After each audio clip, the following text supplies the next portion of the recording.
내가 백성 앞에 세울 법규는 이러하니라.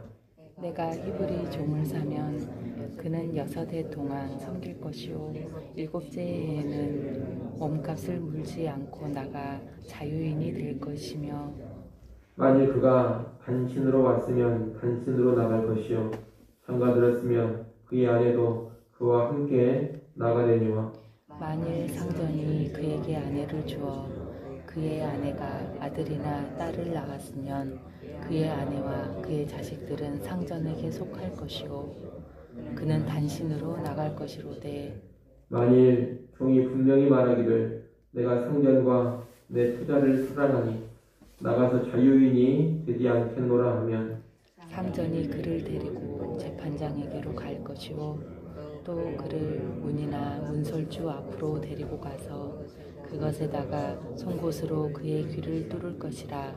그는 종신토록 그 상전을 섬기리라. 사람이 자기의 딸을 여종으로 팔았으면 그는 남종같이 나오지 못할지며, 만일 상전이 그를 기뻐하지 아니하여 상관하지 아니하면 그를 속량하게 할 것이나, 상전이 그 여자를 속인 것이 되었으니 외국인에게는 팔지 못할 것이요 만일 그를 자기 아들에게 주기로 했으면 그를 딸같이 대우할 것이요 만일 상전이 다른 여자에게 장가들지라도 그 여자의 음식과 의복과 동침하는 것은 끊지 말 것이요 같이 봅니다. 그가 이 세 가지를 시행하지 아니하면 여자는 속죄를 내지 않고 거저나가게 할 것이니라. 아멘.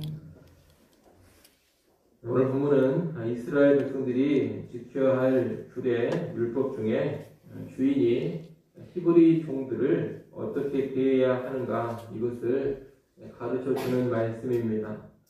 이 종에 관한 규례는 종제도, 노예 제도를 전제하고 있는 것입니다. 얼핏 생각하면 하나님은 노예 제도 자체를 없애라고 명하실 것 같지만 하나님께서 그렇게 하지는 않으십니다. 그 이유는 율법이 주어지는 이 시대 상황에서 노예 제도를 없앤다는 것은 현실적으로 불가능하기 때문입니다. 고대에는 노예 제도가 보편화되어 있었고 이 노예 제도가 경제의 근간이었습니다. 그리고 사람들은 의식주의 보장을 얻기 위해서 누군가의 종이 되어야만 할 때도 많았습니다. 그 시대에는 그 방법이 아니고서는 어떤 다른 생계에 대안이 없는 그런 경우가 많았다는 겁니다. 따라서 그 시대에는 사회 유지라든가 개인의 생존을 위해서 노예 제도가 필연적으로 존재할 수밖에 없었습니다. 그 시대 상황에서 노예 제도를 즉각적으로 폐지하라는 명령이 주어진다면 사회는 극심한 혼란에 빠질 것이고 많은 사람들이 오히려 고통을 겪게 될 것입니다. 그러므로 노예 제도라는 것은 성경적인 가치관에 입각해서 점진적으로 시대가 바뀌어감에 따라서 폐지되어야 될 제도입니다. 우리는 종에 관한 율법을 들을 때 이런 시대적인 상황들을 미리 염두에 둬야 합니다. 하나님께서는 노예 제도가 존속되어야만 하는 그런 상황 아래에서 종들의 권리를 보호하기 위해서 오늘 본문의 율법을 선포하고 계십니다. 이 율법에는 종에 대한 긍휼과 보호가 담겨져 있습니다. 구체적으로 하나님은 종을 어떻게 대하라고 하시느냐. 먼저 남자 종에 대한 규례가 오늘 본문 1절부터 6절에 나옵니다. 일단 히브리 종은 6년 동안만 종으로 섬기고 그 후에는 값없이 자유케 해줘야 합니다. 다시 말해 어떤 히브리인, 어떤 이스라엘 사람도 6년을 넘어서 종으로 있어서는 안 된다는 겁니다. 이것은 대단히 파격적인 규례가 아닐 수 없습니다. 세상에 어떤 나라의 종 제도에도 7년 차가 되면 무조건 그 종을 자유케 하라, 그런 규례가 없습니다. 그러나 하나님의 율법은 그것을 명하고 있는 겁니다. 그러나 이와 동시에 주인의 경제적인 측면도 고려해 주십니다. 종이 결혼한 경우에는 그 종이 자유할 때 가족이 함께 나갑니다만 만약 주인이 아내를 주어서 결혼하는 경우라면 그때에는 아내와 자녀들은 주인에게 속하고 자기 자신만 자유할 수가 있었습니다. 주인이 지나친 경제적인 손실을 입지 않도록 하기 위한 조치입니다. 이 경우 자유롭게 된 종이 주인과 처자를 사랑해서 계속 주인 집에 종으로 있기를 원할 경우에는 스스로 자유를 포기하고 평생토록 종이 될 것을 결단할 수 있습니다. 이것은 히브리 종이 자기에게 주어진 자유를 스스로 포기하고 종이 되는 것입니다. 이런 경우에 종은 재판장에게 가서 이 사실을 말하고 자기의 귀를 송곳으로 뚫습니다. 다시 말해 귀가 뚫린 그런 종이 되는 것입니다. 이 귀 뚫린 종은 주어진 자유를 스스로 포기하고 주인을 사랑하고 처자를 사랑해서 종으로 살기를 스스로 선택한 사람입니다. 사랑으로 인한 자발적 종이다, 이렇게 말할 수가 있겠습니다. 이 귀 뚫린 종은 종종 그리스도인의 삶에 비유되곤 합니다. 우리 그리스도인들 역시 예수 믿고 자유케 된 사람들입니다. 그리스도인들은 더 이상 율법에 매이지 않습니다. 또 어떤 중도적인 규례에도 매이지 않습니다. 자유한 사람이 되는 겁니다. 하지만 그럼에도 불구하고 이 자유를 스스로 포기하고 하나님의 영광을 위해서 그리고 공동체의 건덕을 위해서 종으로 살아가는 것입니다. 우리가 예수 믿고 굳이 모든 것을 바치는 헌신을 하지 않더라도 그로 인해서 구원이 취소되거나 빼앗기는 것은 아닙니다.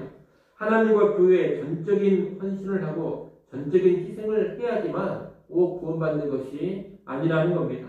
하지만 신자는 하나님을 사랑하고 교회를 사랑하기 때문에 스스로 편하게 살 수 있는 그런 자유를 포기하고 자기를 종으로 바치는 것입니다. 그리고 종처럼 수고하고 종처럼 희생하고 헌신하는 것입니다. 여러분, 우리는 어쩔 수 없이 희생하고 헌신하는 그런 사람들이 아닙니다. 어떤 하나님의 징계가 두렵고 심판받을 것이 무서워서 헌신하는 것도 아닙니다. 우리는 사랑으로 인해서 자원함으로 헌신하는 사람들입니다. 우리 그리스도인들은 스스로 귀 뚫린 종으로 살아가는 그런 사람들이라는 겁니다. 이를 잘 기억하시고 자유하지만 그럼에도 불구하고 자원하는 종처럼 살아가는 우리 모두가 될 수 있기를 바랍니다. 7절부터 11절까지 말씀은 여종에 관한 규례입니다. 여기서 말하는 여자 종은 결혼 집착금을 주고 사원 여자를 의미합니다. 당시 가난한 사람들은 돈을 받고 자기의 딸을 누군가에게 파는 경우가 많았습니다. 이 경우 이 여자들은 주인의 첩이나 주인 아들의 첩이 되는 경우가 많았습니다. 그러므로 이 여종에 관한 법은 단순한 여종이 아니라 첩이 되는 여종에 관한 규례라는 것을 우리가 먼저 알아야 되겠습니다. 이 법을 보면 먼저 이런 여종의 경우에는 7년이 지나도 해방시키지 않도록 하셨습니다. 얼핏 보면 남종보다 여종을 더 불리하게 다루는 것처럼 보입니다. 남자 히브리 종은 7년차가 되면 자유롭게 해주는데 여종은 7년차가 돼도 자유롭게 내보내면 안 된다, 이렇게 말하고 있으니 여종에 대하여서 대단히 불리해 보이는 그런 규례로 보일 수가 있다는 겁니다. 하지만 그런 것이 아닙니다. 앞서 말씀드린 것처럼 이 여종은 첩이 되는 여종입니다. 첩이 되었는데 7년째에 무조건 해방시켜야 한다면 이 첩이 된 여종이나 또 첩으로 삼은 주인 입장에서는 상당히 곤란할 수가 있는 겁니다. 그렇게 하지 말고 계속해서 첩이 된 여인과 함께하며 그 여인의 삶을 책임지라, 이런 의도에서 7년차가 돼도 이 여종은 자유케서는 안 된다고 말하는 겁니다. 또한 돈을 주어 사오기는 했지만 주인의 마음이 바뀌어서 이 여자를 첩으로 삼지 않을 그런 경우도 발생할 수가 있습니다. 그런 때에는 속량하게 하라, 이렇게 명하고 있습니다. 이 말은 그녀를 계속해서 데리고 있어서는 안 되고 값을 받고 다시 내보내라는 겁니다. 그러면 그녀의 가족이나 지인이 값을 주고 속량할 수도 있고, 또는 제3자가 그녀의 몸값을 지불한 후에 자기의 첩으로 데려갈 수도 있을 것입니다. 그런데 이런 경우에도 주인은 그녀가 전혀 알지 못하는 공동체 밖에 타국인에게 넘겨서는 안 된다, 그렇게 명하고 있습니다. 동족인 히브리 사람에게만 이 여종을 넘겨야 한다는 겁니다. 이 역시 이 여종이 더 힘들어지는 것을 막기 위한 조치입니다. 만약 이 여종을 주인이 취하지 않고 주인이 자기 아들에게 첩으로 주었다면 딸처럼 대우하라, 또 그렇게 명하고 있습니다. 종이 아닌 딸 수준으로 대우해줘야 한다는 겁니다. 또 이 여종을 첩으로 취한 후에 그 뒤에 또 다른 여자를 주인이 첩으로 맞이할 수도 있습니다.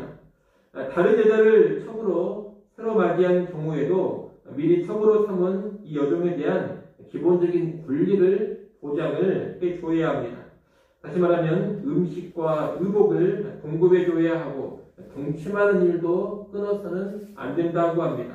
음식과 의복과 동침, 이 세 가지 권리를 계속해서 이 여종에게 보장해줘야 한다는 겁니다. 만약 그렇게 하기를 원하지 않는다면 아무 값도 받지 않고 그녀를 무조건 풀어줘야 한다고 합니다.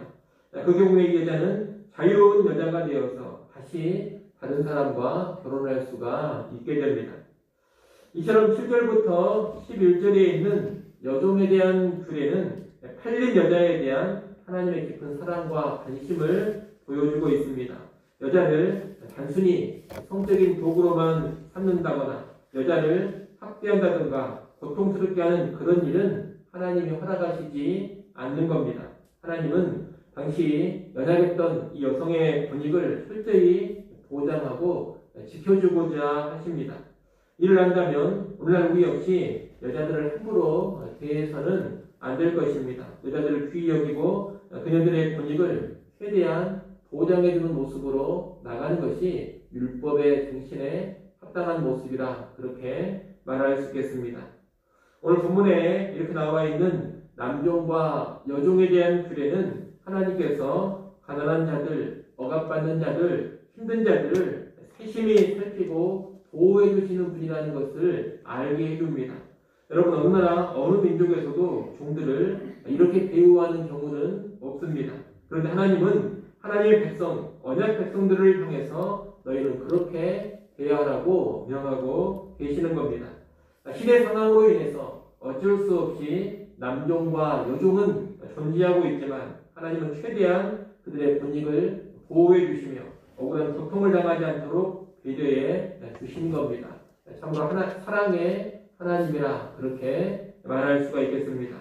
오늘 우리도 이 하나님의 마음을 잘 알고 살아야 되겠습니다. 오늘날도 하나님의 백성들은 가난하고 연약하고 힘없는 사람들에 대하여서 세심한 배려를 해야 합니다.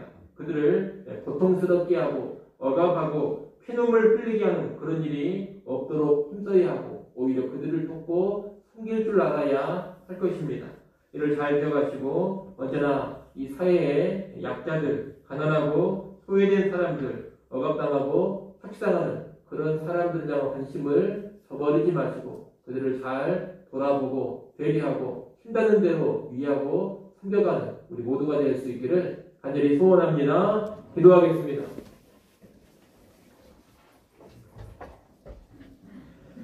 하나님 아버지, 남종과 여종에 대한 율법의 규례를 보았습니다. 우리 하나님께서 가난하고 약하고 힘없는 자들을 향하여 얼마나 사랑하시고 세심히 배려하는가를 잘 알게 하여 주시어서 오늘날 우리도 그런 사랑으로 살게 하여 주시옵소서. 좋은 제도는 지금 없지만 지금도 여전히 많은 사람들은 가난 속에서 억압 속에서 고통을 당하곤 합니다. 아버지 하나님, 예수 믿는 신자로서 그런 사람들 외면하지 않게 하시고 그들을 잘 돌아보게 하시고 힘닿는 대로 사랑하며 섬겨가게 하여 주시옵소서. 사랑의 하나님을 본받아서 오늘날 우리도 이 땅에서 사랑으로 살게 하여 주시옵소서. 하나님, 또 이 시간 하나님께 나와 기도합니다. 다시금 기도하는 게 소리를 들으시고 귀한 은혜를 허락하여 주시옵소서. 기도하는 이 시간 하늘의 평안으로 충만해지게 하시고 또한 주의 성령으로 충만해지게 하여 주시옵소서. 주일입니다. 예배 시간 하나님 임재하여 주시고 영광 받으시며 예배하는 모든 성도들에게 하늘의 은혜로 새롭게 하여 주시옵소서. 오늘 예배 이웃들 한 사람 한 사람 주의 성령과 능력으로 강하게 붙잡아 주옵시고 우리 유치부, 유초등부, 중고등부 청년 모임에도 주님 함께하여 주시어서 은혜가 넘치게 하여 주시옵소서. 예수님의 이름으로 기도드리옵나이다. 아멘.